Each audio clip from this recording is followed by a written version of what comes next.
sky was black. It smelled like rotten eggs and sulfur all day long.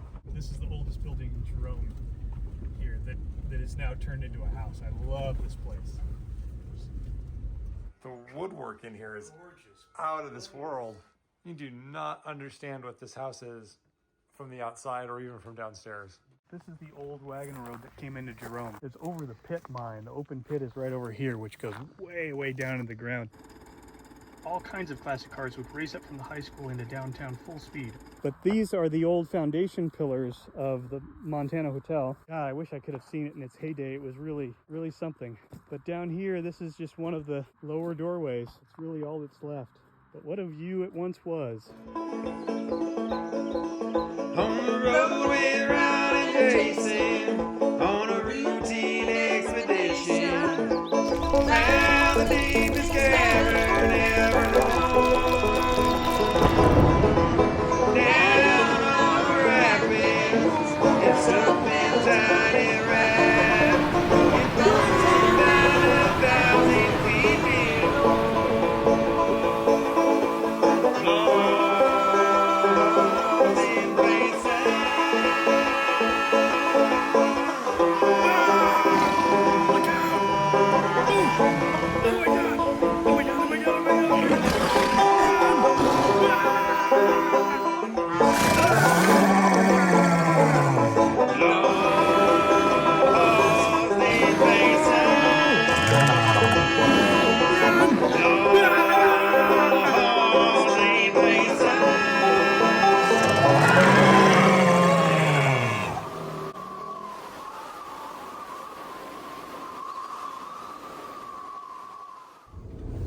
It's a heck of a driveway, man. Straight uphill. I guess there's no turnaround here. I guess I have to back down that. That's fun. Okay, whatever. Yeah, you get a backup camera, you'll be fine. We drove up this crazy steep road to visit Richard Martin. He's been in Jerome for over 50 years. He's an old school river runner, adventurer, former mayor, woodworker, and all-around fascinating guy. He also runs a local radio station, Gulch Radio, out of his basement. He's been confined to a wheelchair for several years and hasn't left his house since before the pandemic, but he was happy to meet with us in his home. This woodwork's extraordinary. It really is. There's an old road out there, and then above that a mine head. Come on in. Alrighty. Hello. Richard, how you doing? I'm doing all right for an old guy. I'm Ron. This is Jason. Hey, Ron. Oh, what a cool house. Super cool.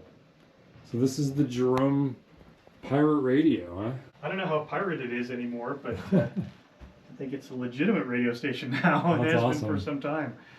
Very cool. Oh man, this is so great.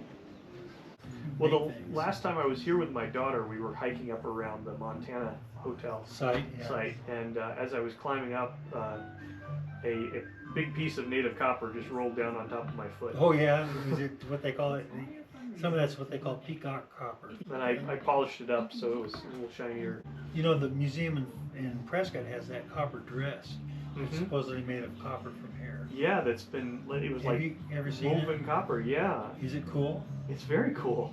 It's Yeah, I've heavy, never I'm seen sure it. it weighs a ton. Yeah, how could you wear that? I don't know, copper's heavy. Copper's very heavy, yeah. Yeah, It's beautiful. Copper's beautiful material. it is. You know that big stone building down there that's, as you go up there, it's on the right, and that's what's called County Road. That used to go to Prescott. And in that road, there's ruts. When the wagons would come here, before the railroad was built, the first railroad, they would slide down that hill with blocks in front of the wheels because horses have no braking power. Right. And they would put these chocks in front of the, and cut into the limestone and cut these grooves that are up there. Anyway, that was my shop up there for years. Oh yes. Oh, that's a cool building. That's the oldest building. Where they have the big iron, Yes. the iron works on it. Yeah, that's a Yeah. cool building. They will go look at that house because it's so cool. It is very cool. It's yeah. probably my favorite house in town. So we're gonna go to the old road into Jerome, the original road before 89A was built.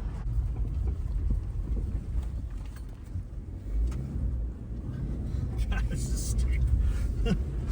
Richard talked a bit about the old stone streets. Originally, the streets were made with this broken limestone, all together into these chunks, and it's kind of slick. I can see why they wanted to pay over it a bit. I mean, they are historic and they're wonderfully bumpy, but it's still kind of hard to drive on, especially if you've got rain or ice. And plus, like that.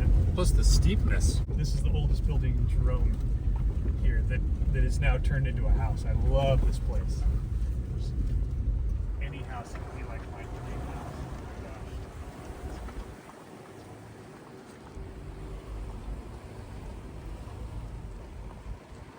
It looks like a public library. It does. And this up here, this danger keep out sign, that's the road into Jerome. That's the original road. That's how you come in here in your wagon. So the road coming down, that was the original wagon road in? Yes, that's Oh, boy. and the name of it is County Road. So it's hard to believe it, but this is the old wagon road that came into Jerome. So whether you came by Model T or by wagon, you would come in through this. It's over the pit mine. The open pit is right over here, which goes way, way down in the ground. You can see these old elevators that would have brought you up and down into the deep underneath Jerome. I ran the water company for 6 years. Yeah, did you? Well, I was mayor. Yeah. Oh, were you? That was my job. Okay. Because I like construction. I'm a carpenter. Yeah. And so, walk the old water line from the water tank on the way to Prescott. And if you walk on that, you'll come to all these trestles. Yeah, we saw those from down below. Yeah, well, they would partially collapse from time to time. So, me and the guy from the mining company would go up there and jack them back up. Get the Oh my timbers, gosh. push them back up. The tops of the pipes are completely rusted off. And so it'd be like an aqueduct, you know. So it's just open to the... Open to the elements? elements, yeah. Yeah, it is steep up there. And if you go up to the top, Even for me, it's steep. we get older and these things become more difficult. Isn't that annoying? I'm sorry to say. I hate it. It's a, you know, I'm still gonna do it. some of the until I can. perspectives from old age are okay. Yeah.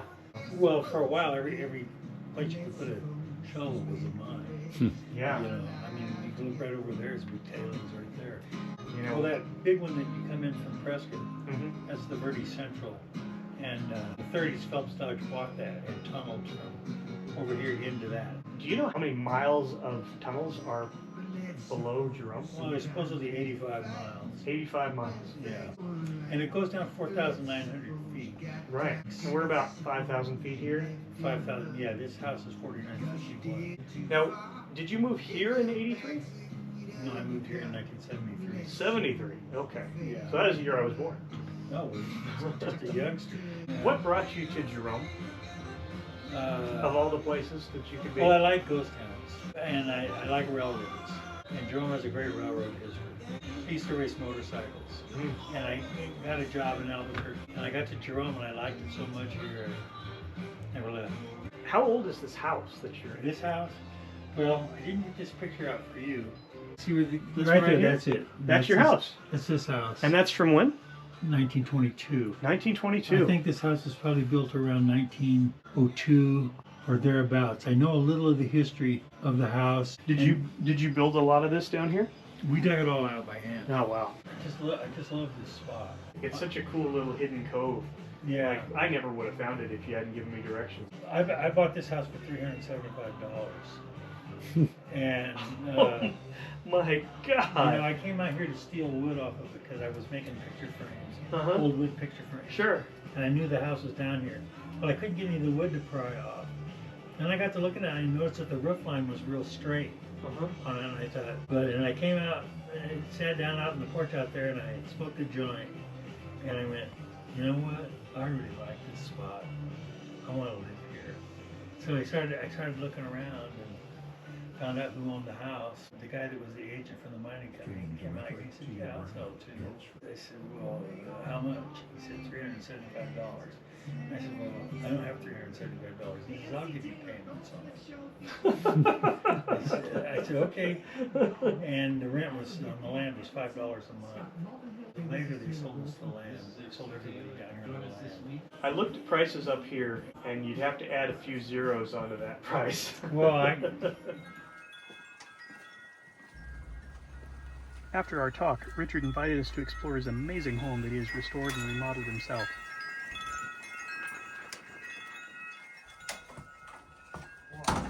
The woodwork in here is out of this world. You do not understand what this house is from the outside or even from downstairs.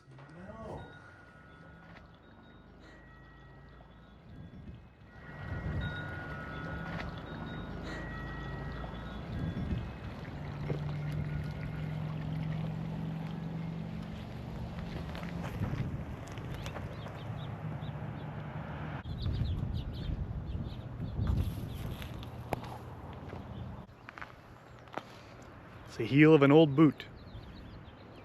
How old do you think that is? Well, how long ago did we nail soles on shoes? 80 years, 100 years? So that's the Douglas Mansion over there.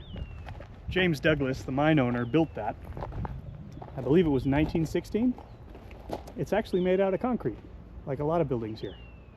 And unlike a lot of buildings here, it hasn't shifted from its current place. It's actually on a very stable location. Now it's a museum. We'll check it out.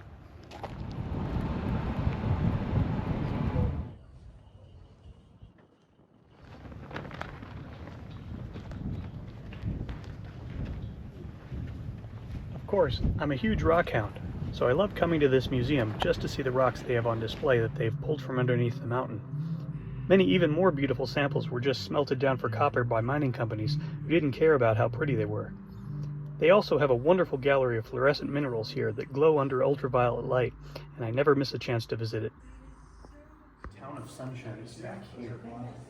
It's still owned by the United Verde Mine. Look at all the foundations. There's like whole houses back there. So it's strictly no trespassing, but it's funny, these are all the high society pictures of Jerome, you know, the high society. Look how beautiful this place is. Look how sophisticated we all are. And they're really covering up the fact that it was a freaking prison camp. I mean, people that were here weren't imprisoned against their will. They moved here for work.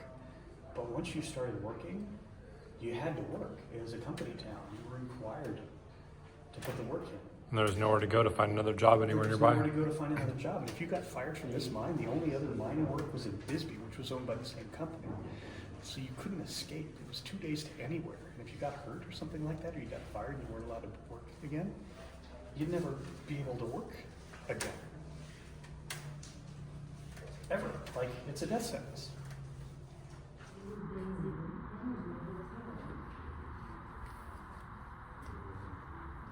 Although we found the museum to have a somewhat incomplete accounting of the true history of Jerome, I always enjoy visiting my favorite part, a three-dimensional model of the entire historic town and all of the 85 plus miles of mine tunnel underneath. The state park has created this model in meticulous detail, showing all of the ore bodies and surrounding tunnels and shafts. It's really cool.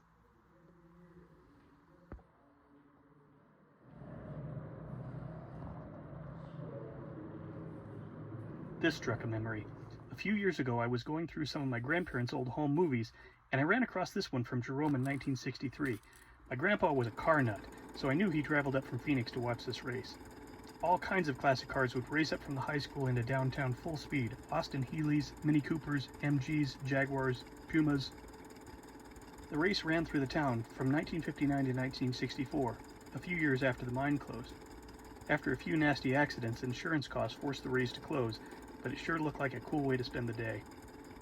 So this place used to have all these houses that were just kind of literally falling down the mountain, that were kind of smeared down the side of the mountain. And a lot of those have been cleaned up, scavenged, all the pieces have been, picked up and turned into other things. A few of the relics, a few of the foundations are still there. That's the Powder Box Church. It's now a house, but it was built out of dynamite boxes. Talk about repurposing stuff. Wow. It was built, it's framed with dynamite boxes from the mine. Now it's a home. How great would it be to live in a church? Wouldn't that be a great house? How cool would it be to live in a dynamite box? Yeah. And that's the little daisy up there. That's the one-time hospital / apartments that someone turned into a house, and you can now rent for what, $5,000 a night? With a 3-night minimum. Is it really a 3-night minimum? Yeah. Gadzooks. But man, it's an awesome house. Down here in the canyon, this is where Mexican town used to be. So they made all the Mexicans and Chinese live down in this canyon. And it was a rough place to live because they didn't have a ready water supply and they didn't have electricity. And also in the winter, you can imagine, like the sun didn't shine on Mexican town. It was just down here in this gulch. It's hard to believe this was all like camps and houses at one time. So they were required to live here, so they just built whatever shacks they could build out of materials they could scavenge from the mines. As you can see, there's still old rusty stuff along the side of the road. That's pretty sweet. It is pretty sweet. Still maintains the rustic Jerome charm. And down below it, you see these crumbling foundations and old pieces of glass just piled up. Old cans, other debris, history, archaeology, all sorts of cool junk, right? Right. Especially because everybody just probably used to live all over this hillside. Live is a strong term, you know?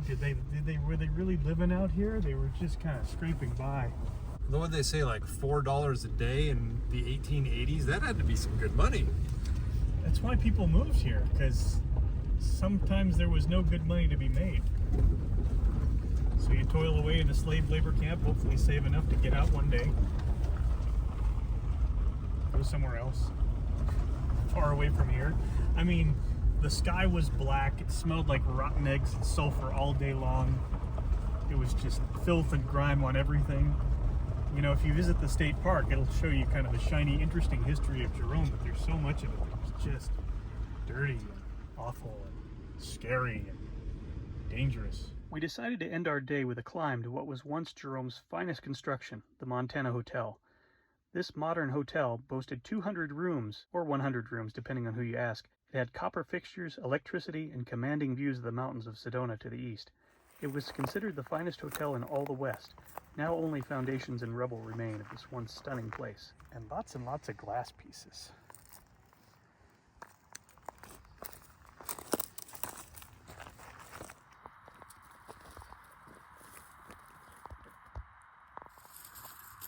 That's a lot of glass. Don't trip.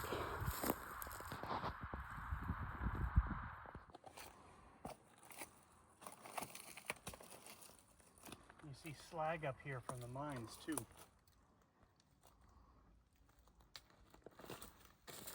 You can smell the haunted hamburger from up here, can't you? Yeah. Yeah, you can smell the burgers. Burgers.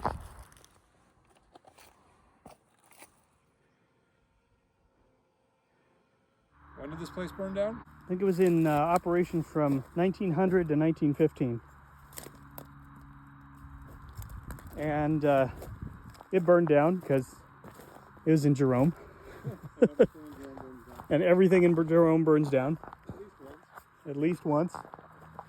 But these are the old foundation pillars of the Montana Hotel. God, I wish I could have seen it in its heyday. It was really, really something. But down here, this is just one of the lower doorways. That's really all that's left.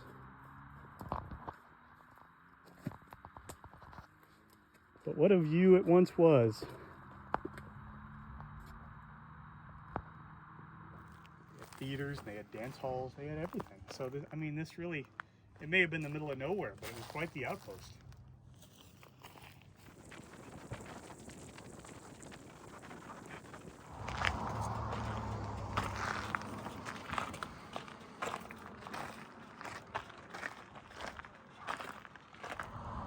Hey, thanks for hanging out with us in Jerome. It's been an awesome day. I feel like we could do like several dozen videos on Jerome, and maybe we'll make the whole series about this town because it's amazing and every little corner has something awesome in it. If you think of anything that we didn't cover, please leave it in the comments. We love to hear comments from people and what we should check out and do the next time we come through a place. Or if you can think of any place that we should check out, leave it in the comments as well. Don't forget to like and subscribe, and we will see you all on the road.